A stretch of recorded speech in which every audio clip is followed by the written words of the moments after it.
দল মত নির্বিশেষে প্রশাসনের কাছে, সাংবাদিক বন্ধুদের কাছে, সমাজের সর্বস্তরের মানুষের কাছে একজন সঠিক সৎ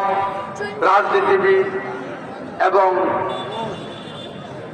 অ্যাডভোকেট হিসাবে পরিচিত আমাদের লক্ষ্মীপুর জেলা বিএনপির একমাত্র যুগ্ম আহ্বায়ক, আমার প্রিয় ভাই, আমার নেতা অ্যাডভোকেট হাসিবুর রহমান মঞ্চে উপস্থিত আছেন। আমাদের কমলনগর নিয়ে যার দীর্ঘদিনের স্বপ্ন ছিল, ব্যক্তি জীবনে যিনি কিছুই পান নাই, একজন মেম্বার, চেয়ারম্যান, উপজেলা চেয়ারম্যান কিছুই পান নাই, কিন্তু আজকে এই শেষ বয়সেও এই কমলনগরের মানুষকে ভালোবাসেন বলে আপনাদের মাঝে ছুটে এসেছেন একটি উপজেলা করার জন্য। যার জীবনের 40টি বছরের স্বপ্ন ছিল, আমাদের সে প্রিয় নেতা কমলনগর বিএনপির সাবেক সভাপতি, রামগতি উপজেলা বিএনপির সাবেক সভাপতি, লক্ষ্মীপুর জেলা বিএনপির সাবেক সহসভাপতি, আমাদের সকলেরই মুরব্বী মৌলানা মাহি আলম সাহেব মঞ্চে উপস্থিত আছেন। আমাদের বিভিন্ন পর্যায়ে কেন্দ্রীয় নেতৃবৃন্দ, আমাদের উপজেলা নেতৃবৃন্দ, আমার প্রাণপ্রিয় সংগঠন বাংলাদেশ জাতীয়তাবাদী ছাত্র দল, যুব দল, শ্রমিক দল, স্বেচ্ছাসেবক দল,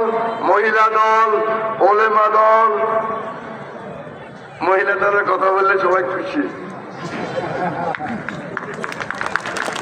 কৃষক দল, শ্রমিক দল, মৎস্যজীবী দল, অঙ্গ সহযোগী সংগঠনের নেতৃবৃন্দ, আমার ব্যবসায়ী ভাইরা, সাংবাদিক বন্ধুরা, আইন শৃঙ্খলার কাজে নিয়োজিত প্রশাসনের ব্যক্তিবর্গ, আমার প্রাণপ্রিয় স্বেচ্ছাসেবক ভাইরা এবং যাদেরকে উদ্দেশ্য করে আমাদের আজকের এই জনসভা কথা বলা আমার সে প্রিয় ভাই ও বোনেরা, আপনারা আমার পক্ষ থেকে, আমার প্রিয় নেতা জননেতা তারেক রহমানের পক্ষ থেকে শুভেচ্ছা, অভিনন্দন ও সালাম গ্রহণ করুন। আসসালামু আলাইকুম ওয়া রাহমাতুল্লাহি ওয়া বারাকাতুহু। প্রিয় ভাইয়েরা, বোনেরা, যখন মনের মধ্যে একটা উদ্দীপ্ত সাহস, যখন আগামী দিনের এক নতুন বাংলাদেশ, মানবিক বাংলাদেশ, সবার উপরে বাংলাদেশের লক্ষ্যে পৌঁছার জন্য টেকনাফ থেকে তেতুলিয়া, রূপসা থেকে পাথুরিয়ার মানুষ